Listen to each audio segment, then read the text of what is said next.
Hey there, my name is Robert Newman. I'm the founder of Inbound Real Estate Marketing, and if you want to know the story of the company, the founding of the company, you can check out my homepage. This video is the story of me. It's my biography, and I'm probably going to post it to numerous channels because, to be honest, I've been talking to a lot of clients, a lot of real estate professionals, and people in general about the power of storytelling and the power of connection through the digital medium. And I'm going to exercise that power today. And the way that I'm going to do is I'm going to share my personal story with all of you, the whole world, my real biography. I grew up in Southern California. I moved around a lot. I was raised first in Culver City, Thousand Oaks twice, Santa Monica for 7 years, McGraw Hills, and then I left home at 17 and started to surf the streets of Hollywood and LA, Long Beach, Huntington Beach. When I say I've lived all over, I really mean I've lived all over Southern California. I was raised by young people with their ideologues. My parents, who are magnificent humans, I got so lucky. But I also had a little bit of misfortune in the sense that my mother passed young, and that was hard to deal with. She passed when I was 17 and had been sick for most of my teenage years. And one of those concepts that was interesting, because I remember I said they were ideologues, is they raised me without media, without popular media, without much of it at least. I had no TV. We had a library in the house. So if Robert Heinlein was popular media, then I was raised with that in my library. Also, a lot of books that would probably be considered too adult for a young mind, but nonetheless, my parents gave me open access and encouraged discussion about any of the ideas that I might find in the library. We cooked as a family, was raised in the kitchen, and everything was great. And then I left home super early, and under unfortunate circumstances, my dad and I were both just completely and utterly exhausted by a long familial fight with cancer with my mother. And I left. I wasn't a great kid. I did a disservice to my family. It wasn't, when I was young, I used to really be angry at my dad that he effectively kicked me out of the house when I was 17. These days, I really understand. I was not being a very good person. And so I found myself working early, very, very early. I worked for my grandmother. I went through about 20 jobs, and then fortunately I kind of found a stint in which I just became unemployable, and then I kind of was couch surfing and living on the streets briefly, living in my car. And this is where the part where my parents really encouraged reading and prevented the existence. Like, I wasn't really, when I got in trouble, what I did is I went to the library. And when I really wanted to make a change in my life, I started looking at books that were quote-unquote self-help. And I found Napoleon Hill and Earl Nightingale, Tom Hawkins. And essentially, I also, when I started to move my mind in the direction of wanting something different, no surprise, my circumstance followed. So I was homeless and on the streets at 18, and in the top 2% of all income earners by the time I was 19 or 20. Because I found myself a job in telemarketing and found sales and started reading. I was working 100-hour weeks and reading avidly. I would read anything at all that I could get my hands on. My mind was open. I found my first mentor, Bill Halberstadt, and he taught me all about call center management, sales tactics, closing tactics, people management tactics, spreadsheets, analyzing numbers, and all of this when I was 19 years old. We were working for an AT&T dealership selling security systems, of all things. So Fast forward a little bit, and I start my first company. Leave there, start my first company when I was maybe, again, 19, 20.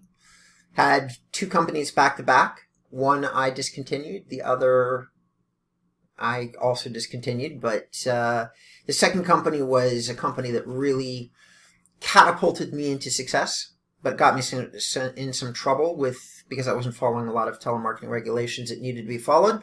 And so I got myself in trouble with the state and the law, and in a very 20-year-old decision, I just kind of shut everything down. Just one day it was there, the next day it wasn't.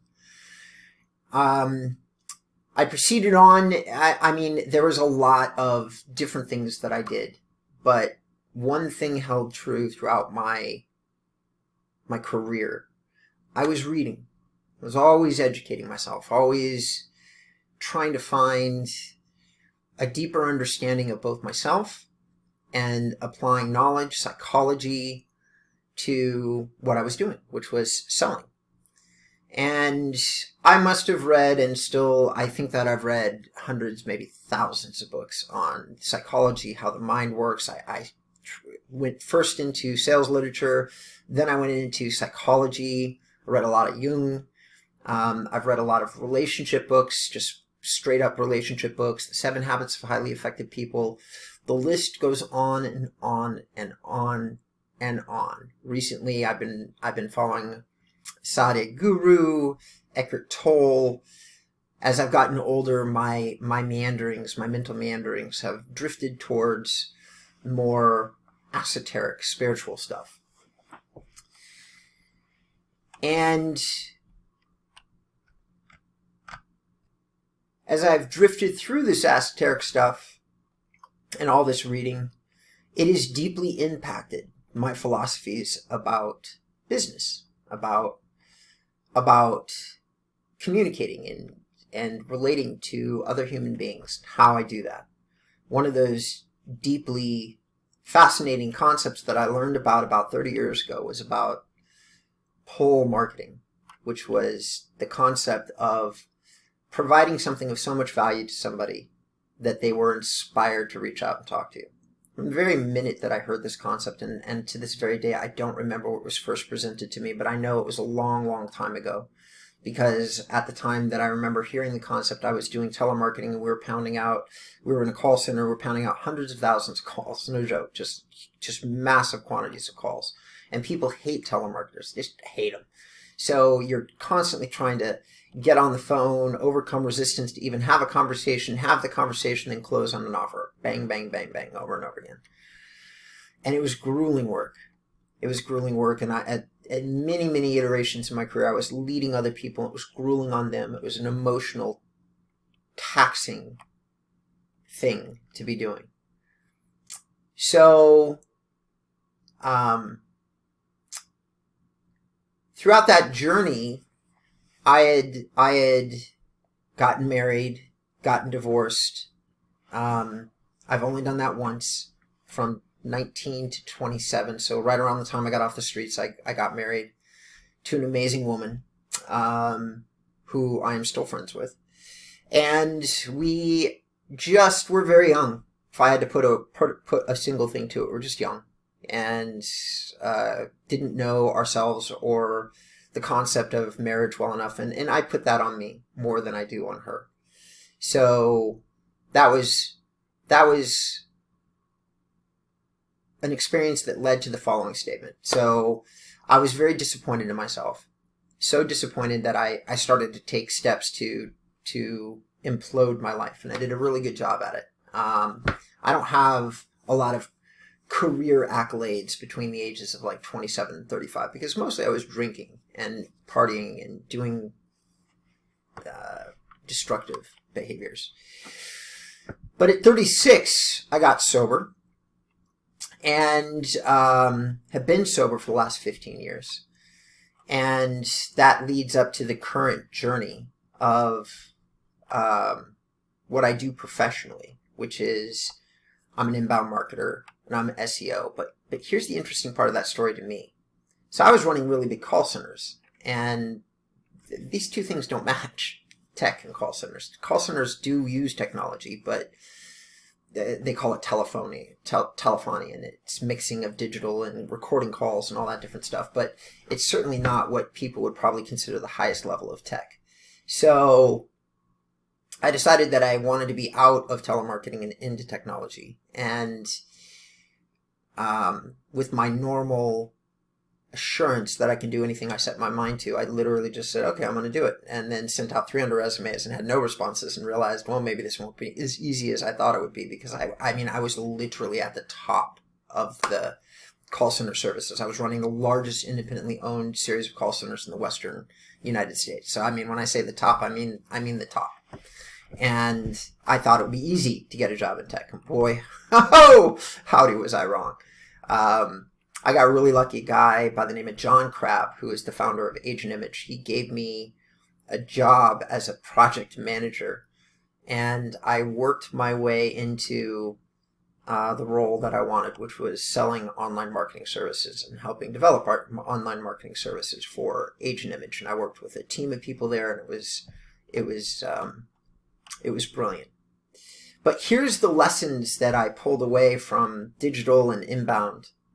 I realized that in the space that I'd accidentally stumbled into inside real estate, that there was just this massive room, that the whole segment was being underserved by the technology community. And I don't know why. Maybe it's just, I don't know, my roots, but I got into a headspace where I really wanted to be the lone voice telling real estate agents or this profession that marketing themselves is doable, that they don't need anybody's help, that Google and other companies have made it completely and totally possible for you to go out and create marketing streams using attraction marketing without doing anything else. And it kind of became a mission, because I don't talk about this in other places, but I actually got out of real estate for a minute, and a friend of mine gave me a real huge opportunity. He was a huge guy in technology. He was a major player at Comcast, and he had lost his role as like a high level, like he was just a couple positions below the CTO of Comcast. And he found a tech company, which at the time was like one of the largest independent web development companies in Southern California. And he brought me on as the senior VP of sales, which I was not qualified for, because while I had been in real estate tech services, we were doing a very limited technology offering, just working on WordPress and these other very limited technologies is all you need to know. And they were doing full stack development over at Cyplex. And so I'm going from talking to people about $3,000 and $4,000 websites to one, $10,000 on average, but up to $100,000 to $300,000 projects, even bigger. There were actually much bigger projects that came through the door. Though blissfully I didn't handle a lot of those. So I learned a lot about overall development. And in all of this, and this is the part that affects the story, kept coming back to my mind over and over again about this lack of anybody teaching, training, preparing real estate agents correctly for digital. Like, the more I learned about digital, the more I understood the advantages of owning, creating platforms and locking everybody into a platform, and then applying some golden handcuffs if you get lucky, and they can rarely move, or if they do move, they have to do so in tandem, in parallel. And that was where the idea of inbound real estate marketing was born. Was somewhere in there, a mix of a company that educates people how to do things right on the one hand, and then on the other hand also does it for them from start to finish, like does the SEO, teaches them what inbound marketing and storytelling is about online, and trying to give them the tools to connect to their audience, while at the same time educating their audience, giving their audience the answers to really valuable questions. Now, hopefully throughout this video, because I've kind of mixed and matched it. And you know what? I didn't rehearse this. I've done like 3 takes, and I'm probably going to leave it as it is. Okay, this video. Do I think it's perfect? No. No. Probably could be much more polished. But it is genuine and real, because I've just told my story, or pieces of it, pieces that connect into inbound real estate marketing, pieces that connect into who I was, pieces that connect into my philosophy, because in all of the places that you find me talking about doing really deep dives, these really crazy dives into other people's technology, analyzing CRMs down to the very last button that you can push, sharing my thoughts. And I know that many times it sounds authoritarian. Well, it's not authoritarian. It's study. You know, if you've studied something rigorously, you will find that you feel like you have a lot of answers, not because there aren't interpretations of answers, but because there are certain facts that go along with answers usually, like when you've done a lot of work. Now, that doesn't mean anybody should buy anything from you or do a particular thing. It just means that you've probably done the heavy lifting that they may not have the time to do, may not want to do, may have neurodiversity issues that makes it hard for them to do, such as ADHD and things like that.